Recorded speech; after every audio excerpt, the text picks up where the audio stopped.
कर बैठोगे।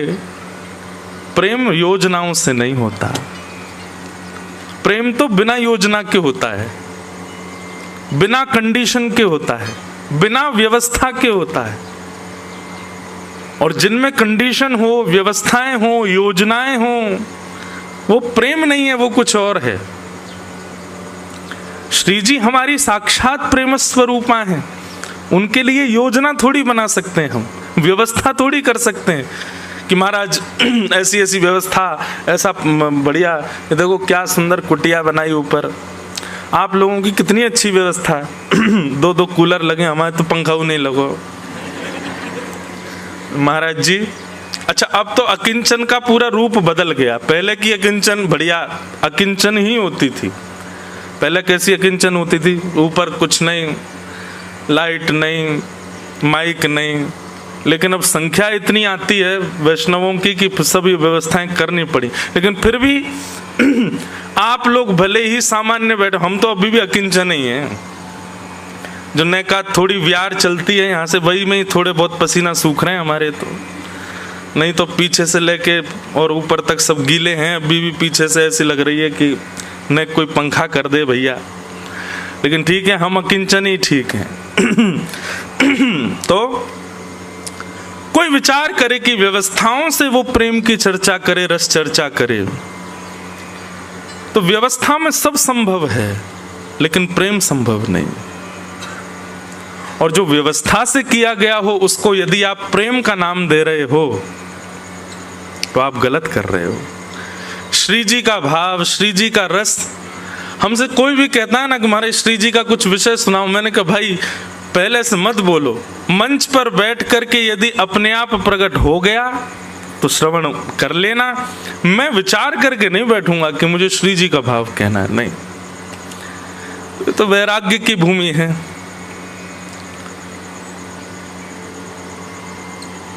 गंगा जी वैराग्य का स्वरूप है, यमुना जी भक्ति का स्वरूप है, और सरस्वती ज्ञान का स्वरूप है।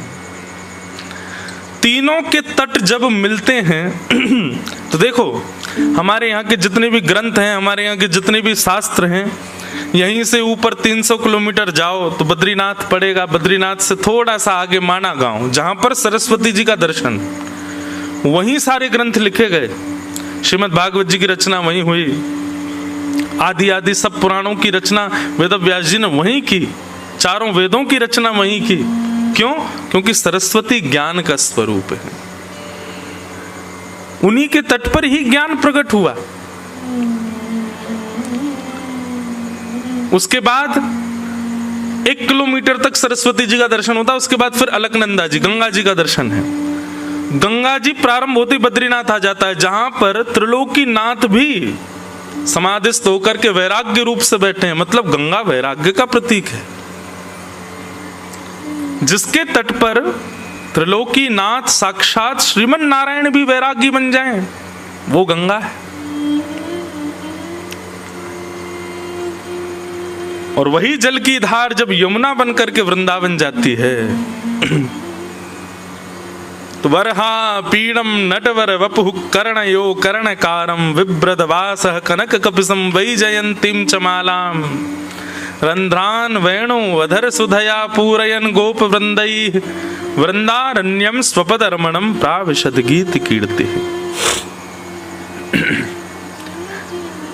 वही यमुना के तट पर जब ठाकुर जी पहुंचते हैं तो क्या होता है? वो यह भी भूल जाते हैं कि वो परब्रह्म हैं, वो यह भी भूल जाते हैं कि वो त्रिलोकीनाथ हैं। ताही अहीर की छोहरिया छचियावरी छाछ पे नाच नचायो।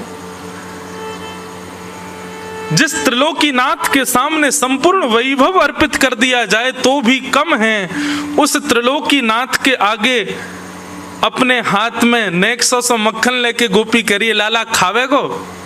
ठाकुर जी के यहाँ खाऊंगो। नेक से मक्खन के काजी गोपी लोभ दे करके कह रही है, यदि खानो चावे लाला तो नेक ठुमुक ठुमुक करके नृत्य करके दिखा।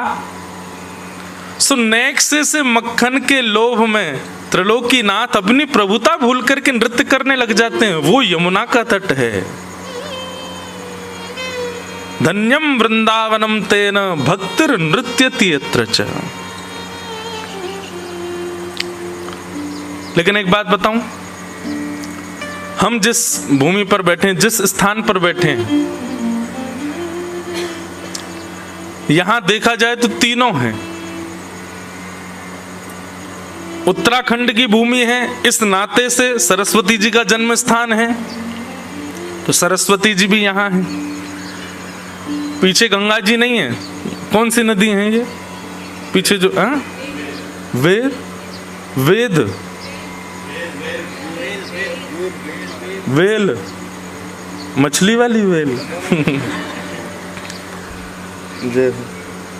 अच्छा, ये सब भी जो है ना, ये गंगा जी की पूरक नदियां, ये सब उन्हीं के ही, उनको पूर्ण कर रही हैं, तो इनको गंगा जी से कम मत समझना, पर इस नाते से कूद मत जाना, दर्शन करना, आचमन करना, प्रणाम करना। तो एक प्रकार से देखा जाए तो हम उत्तराखंड में तो सरस्वती जी की जन्मभूमि, दूसरे प्रकार से हम ऋषिकेश में, भले यहां से दूर हैं गंगा जी, तो गंगा जी के तट पर भी हो गए, तो सरस्वती जी की भूमि पर, गंगा जी के तट पर